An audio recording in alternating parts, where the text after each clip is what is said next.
తెలంగాణ రాజకీయ వర్గాల్లో తీవ్ర విషాదం చోటు చేసుకుంది. Secunderabad cantonment MLA Lasya Nanditha road ప్రమాదంలో మృతి చెందారు. ఇదే అంశానికి సంబంధించి మరిన్ని అప్డేట్స్ అందించడానికి మా ప్రతినిధి శ్రీకాంత్ సిద్ధంగా ఉన్నారు. శ్రీకాంత్,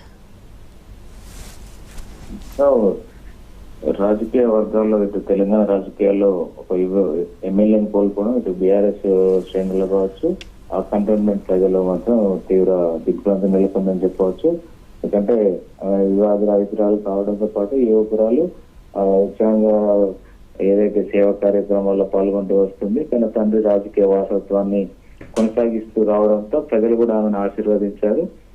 ఇటీవల జరిగిన అసెంబ్లీ ఎన్నికల్లో గతంలో కార్పొరేటర్ గా పనిచేసినప్పటికీ ఇటీవల జరిగిన అసెంబ్లీ ఎన్నికల్లో బీఆర్ఎస్ పార్టీ ఆమెకు టికెట్ కేటాయించింది. ఈ నేపథ్యంలో ఆమె ఎమ్మెల్యేగా భారీ మెజార్టీతోనే ఎంపిక కావడం జరిగింది. అయితే ఇటీవల మనం ప్రమాదాలు వెంటాడుతూ వస్తున్నాయి. గతంలో ఏదైతే కాన్స్టిట్యున్సీ పరిధిలో జరిగినటువంటి ఒక హాస్పిటల్ ప్రారంభోత్సవ కార్యక్రమం అటెండ్ అయిన సందర్భంలో లిఫ్ట్ లో ఇరుక్కోపోవడం జరిగింది. దాదాపు లిఫ్ట్ లో ఈ ఇబ్బంది పడ్డ తర్వాత స్వల్ప గాయాలతో అప్పుడు ఆమె లిఫ్ట్ లో ప్రమాదం నుండి బయటపడింది. ఆ తర్వాత నల్గొండ సభకు బహిరంగ సభ ఏదైతే జరిగిందో బీఆర్ఎస్ పార్టీ కేఆర్ఎంబీ మీద మాజీ సీఎం కేసీఆర్ నిర్వహించినటువంటి సభ, ఈ సభకు హాజరవుతూ ఆమె రిటర్న్ లో వస్తున్న సందర్భంలో కారుకు ప్రమాదం గురికావడం జరిగింది. అప్పుడు ఆ సందర్భంలో హోంగార్డ్ కూడా మృతి చెందడం జరిగింది.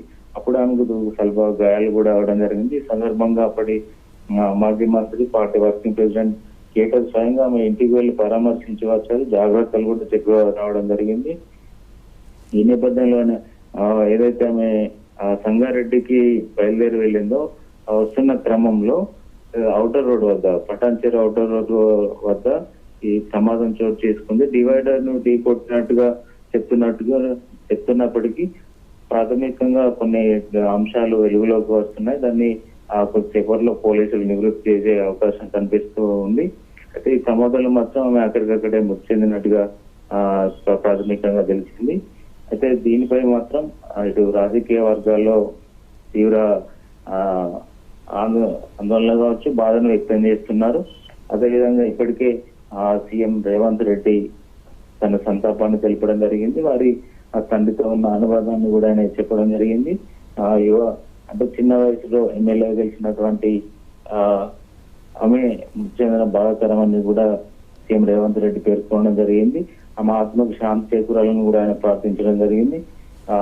మాజీ సీఎం కేసీఆర్ కూడా మా ఆత్మకు శాంతి చేకూరాలి, చిన్న వయస్కురాలు, యువకురాలు, యువ ఎమ్మెల్యేను కోల్పోవడం బాధాకరమని కూడా ఆయన మాజీ సీఎం పేర్కొనడం జరిగింది.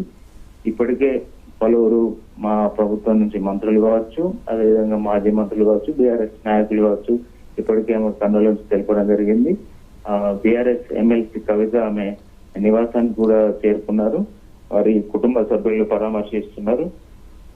అదేవిధంగా ఈరోజు అంత్యక్రియలు జరిగే అవకాశం ఉంది. అయితే ప్రభుత్వం ఇది అధికార లాంఛనాలతో అంత్యక్రియలు నిర్వహించే ఆలోచన చేస్తున్నట్టుగా మనకు తెలుస్తుంది. Right, thank you Srikanth.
నెమ్మదిగా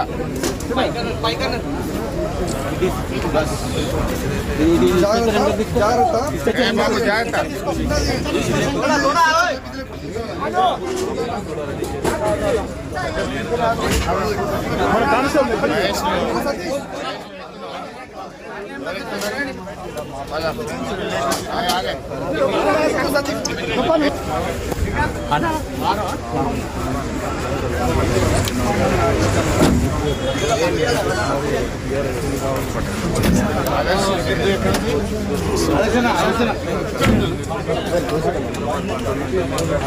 రాజు